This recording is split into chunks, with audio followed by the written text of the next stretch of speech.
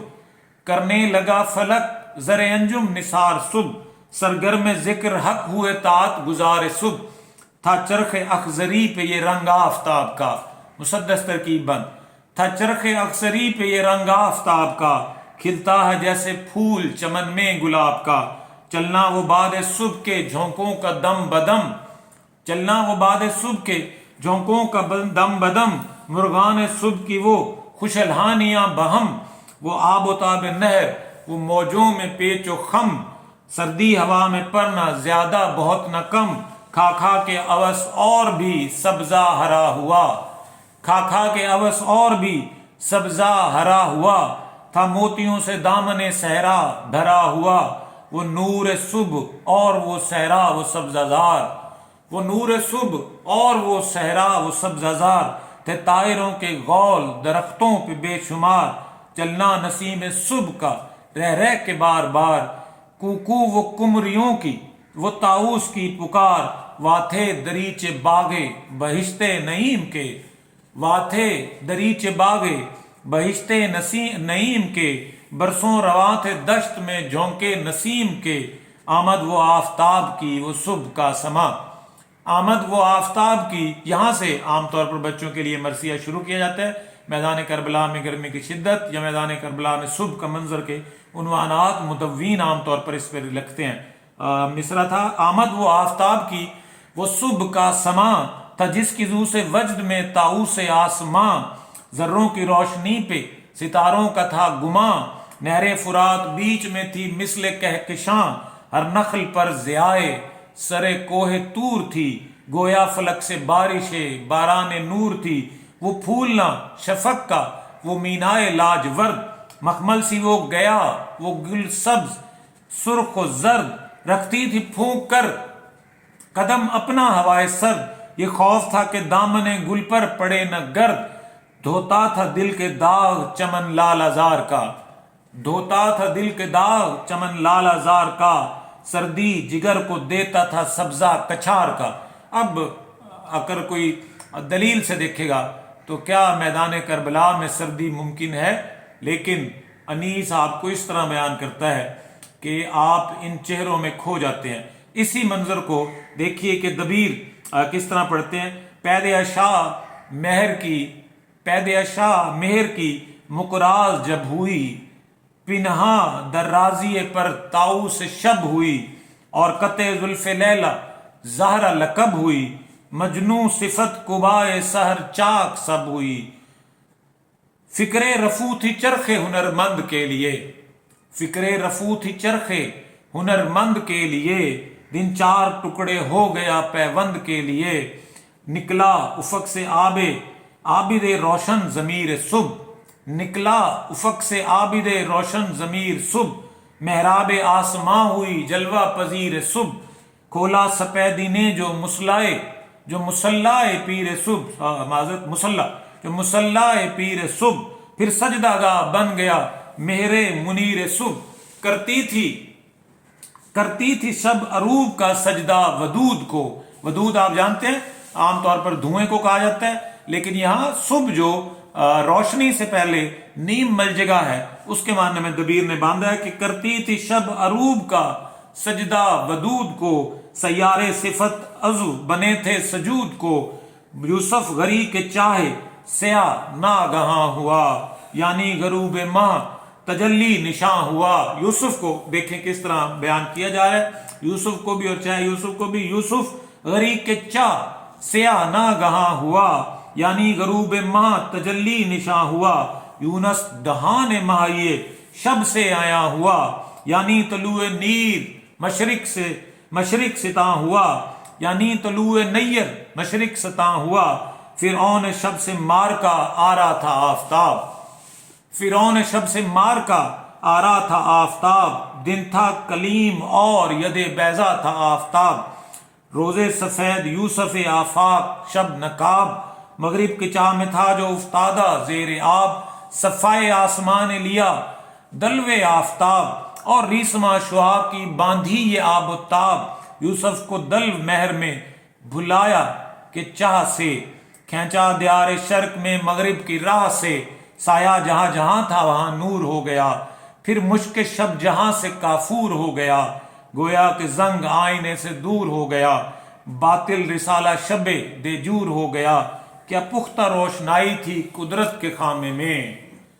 کیا پختہ روشنائی تھی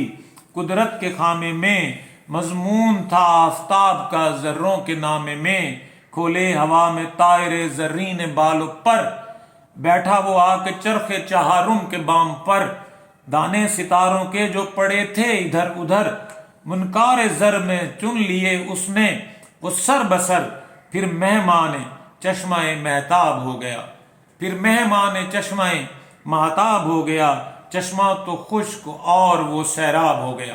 اب یہ دیکھیے کہ ان دو شاعروں نے کس طرح صبح کے منظر کو اردو شاعری کے جو پیشانی ہے اس کا جھومر بنا دیا۔ بڑے سے بڑے اشعار، بڑے سے بڑے لوگ یہ نہیں تفریق کر سکتے کہ یہ محبت ہے، یہ خانوادہ رسول کی چاہت ہے، یہ ثواب ہے۔ میر دبیر کے حوالے سے یہ کہا جاتا ہے بہت زود گو تھے، مصروف تھے، ان کا 24 گھنٹے کی مصروفیت شعر و سخن تھی، اس لیے ان کے پاس وقت نہیں ہوتا تھا کہ وہ اپنے اشعار کو بار بار لکھ سکیں۔ اس کے برعکس میر انیس کو اس طرح سے مفلوق الحالی نہیں تھی، فارغ البال تھے، خوشحالی تھی، پیسہ کھلا تھا، تو وہ اپنے ایک مرثیے کو کئی بار لکھا کرتے تھے، اس میں کئی بار قطع و برید کرتے تھے، اس کو درست کیا کرتے تھے، اس میں جو باتیں کی جاتی تھیں ان کو کئی بار بدلتے تھے، ان میں بدلاؤ لاتے تھے۔ یہی وجہ ہے کہ مرزا دبیر کے ہاں جو زبان ہے یا جو ان کے ہاں محاورہ ہے یا جو ان کے ہاں زبان کی بندش ہے، اس میں کسی حد تک نسبتاً وہ رفت نہیں ہے جو انیس کے ہاں پائی جاتی ہے، کیونکہ انیس نے اپنے کلام کو قطع کیا ہے، بہت زیادہ اس میں منتخب رہے ہیں، چناؤ کا اپنے پاس حق محفوظ رکھا ہے، جبکہ سلامت علی دبیر نے ایسا کچھ نہیں کیا۔ آپ مجموعی احاطے میں یہ کہہ سکتے ہیں کہ یہ دونوں اردو مرثیے کے آسمان کے وہ ستارے ہیں جن میں سے یہ کہنا کہ کسی کی ذو فشانی کم ہے تو کسی کی زیادہ ہے، یہ درست نہیں ہوگا۔ ہاں یہ ضرور ہے کہ بطور نقاد ہماری آنکھ کسی کو قریب سے دیکھ سکتی ہے تو کسی کے معنی کے حجلے کے اندر داخل ہونے کی ہمت نہیں رکھتی۔ آپ کا بہت شکریہ، اللہ حافظ۔